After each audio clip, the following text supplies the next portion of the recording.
انا نحن نزلنا الذکر وانا لہو لحافظون۔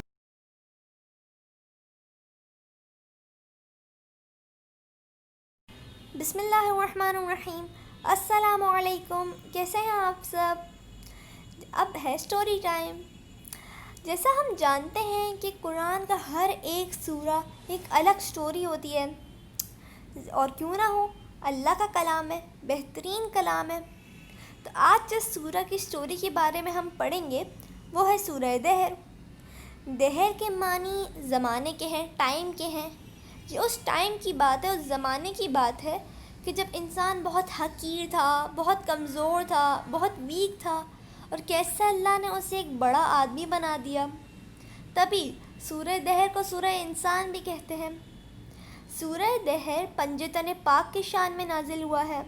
تو آئیے اب ہم اس کی نزول کی سٹوری سنتے ہیں۔ ایک دن سارا دن گزر گیا اور امام حسن اور امام حسین رسول اللہ سے ملنے ہی نہیں آئے۔ رسول اللہ بہت پریشان ہو گئے کہ پتہ نہیں کیا ہوا کہ آج میرے نواسے مجھ سے ملنے ہی نہیں آئے۔ اسی لیے وہ خود امام علی کے گھر پہ جانے لگے۔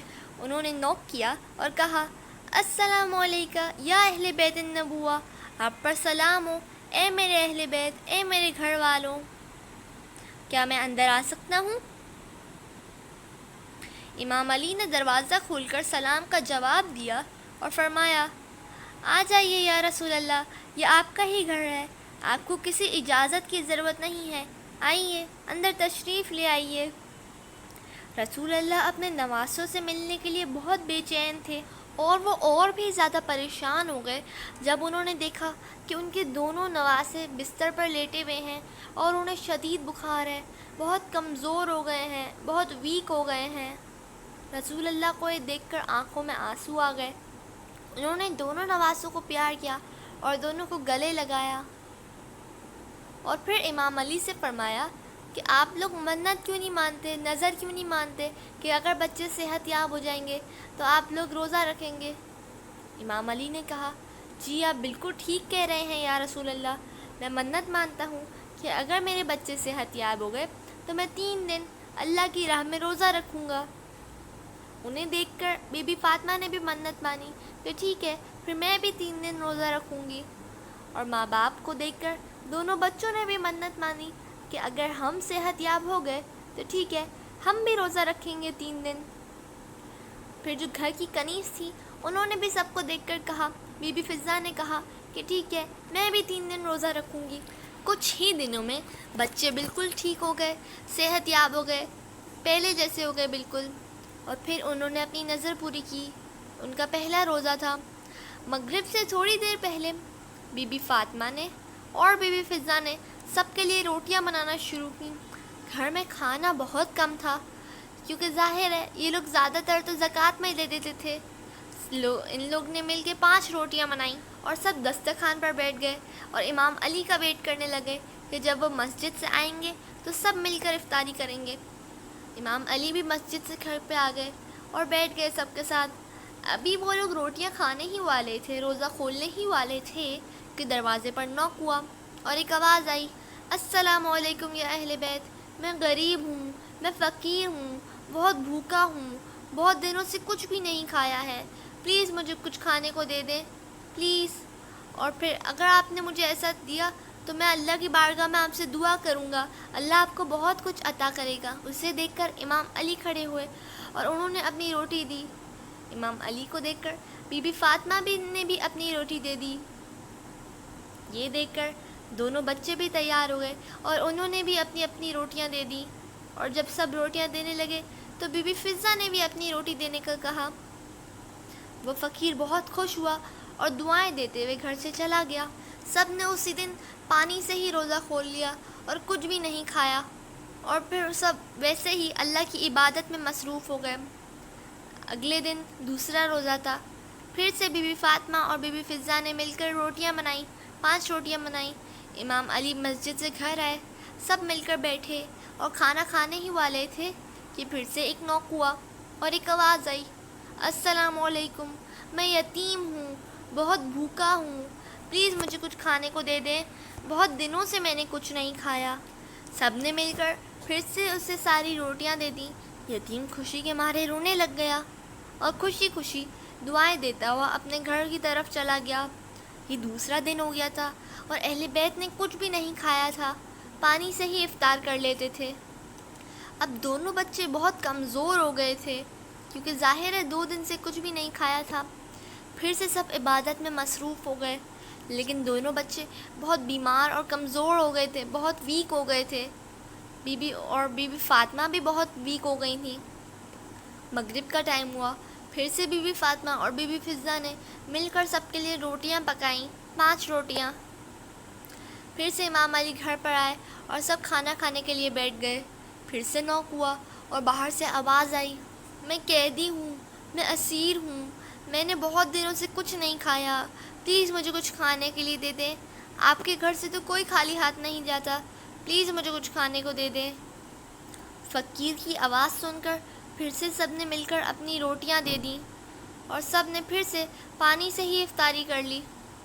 امام علی نے دیکھا کہ ان کے دونوں بچے بہت کمزور ہو گئے ہیں، بہت ویک ہو گئے ہیں، تو انہوں نے کہا کہ چلیں ہم آپ کے نانا سے ملنے چلتے ہیں کہ شاید ان کے بچے یہ والی بات سن کر تھوڑی خوش ہو جائیں۔ یہ لوگ رسول اللہ کے گھر کی طرف چلنے لگ گئے۔ وہاں پر جب رسول اللہ نے دیکھا کہ ان کے دونوں نواسے کتنے کمزور اور کتنے بیمار ہو گئے ہیں تو ان کی آنکھوں میں آنسو آ گئے، وہ رونے لگے۔ انہوں نے اپنے دونوں نواسوں کو پیار کیا، دونوں کو گلے لگایا اور پھر انہوں نے بی بی فاطمہ کے بارے میں پوچھا اور کہا کہ اب وہ امام علی کے گھر پہ بی بی سے ملنے آئیں گے۔ سب امام علی کے گھر پہ چلے تاکہ رسول اللہ بی بی فاطمہ سے مل لیں۔ بی بی فاطمہ بھی بہت کمزور ہو گئی تھیں اور جب رسول اللہ نے اپنی بیٹی کو اتنا کمزور دیکھا تو وہ رونے لگ گئے، ان کی آنکھوں میں آنسو آ گئے۔ لیکن جب انہوں نے دیکھا کہ ان کی بیٹی عبادت کر رہی ہے تو انہوں نے اللہ کا شکر کیا کہ اللہ کا شکر ہے کہ اس نے اتنی کمزوری کے باوجود ان کے گھر والوں کو اتنی طاقت دی کہ وہ اس کی عبادت کر رہا تھا۔